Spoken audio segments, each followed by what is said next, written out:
Remember, price level refers to prices across all goods and services within the economy, including input payments or input costs. So now the value of money has increased. Each dollar buys more stuff, so prices have dropped. We would like to also decrease the amount of money that we pay to our inputs, labor, capital, natural resources, etc. But we may be not able to do that if wages are fixed in the short term. So if the price level is lower than what we expected, then we have wages that are too high and unable to adjust downward to the new price level.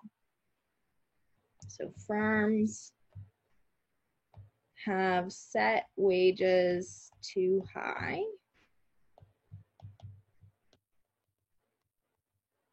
So say we have a wage here that was set before we realized this new lower price level. We expected the price level to be higher. We set this wage, price level is actually lower, and the equilibrium wage is lower than the wage that we have set as the firm.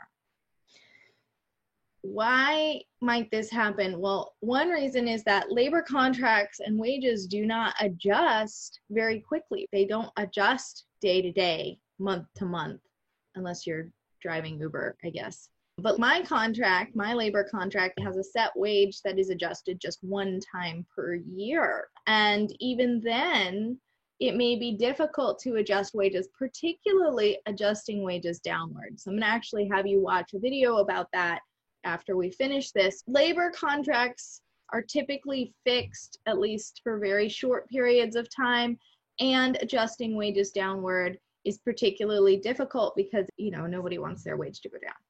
So we've got these wages, right? I have my contract. I know what my wage is going to be for the next year, regardless of what the price level is.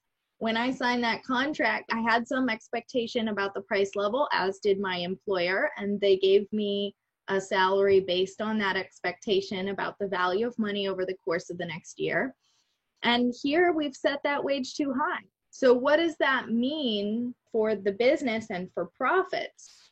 It means the firm is not going to be making a lot of money because their product prices have dropped, but their labor costs have remained the same, so their profits will go down.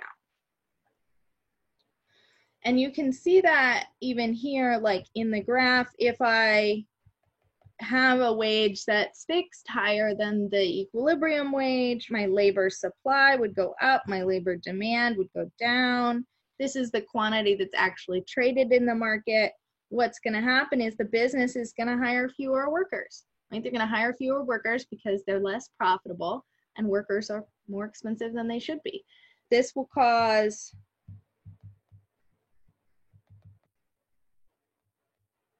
firms to reduce employment and therefore production.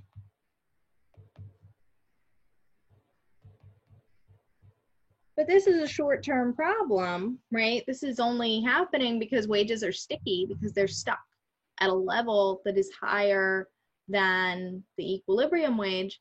Once wages are able to adjust downward, then everything will go back to where it should be, where we have our long-run employment and output.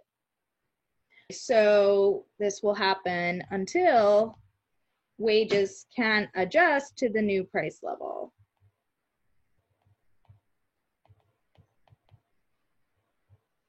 When the price level is different than what we expect, perhaps the wages we've set in our contracts are different than what they should be, and take some time for that to adjust. And in the meantime, we might have a short-run decrease in employment and output. That would be a recession. You will notice that like all of these theories are really reasons why the market isn't quite working as it should. Like ideally, prices go down, you adjust wages down, no problem. Each of these explanations as to why short-run aggregate supply is upward sloping has to do with some kind of breakdown or failure in the market to adjust smoothly to changes in the price level.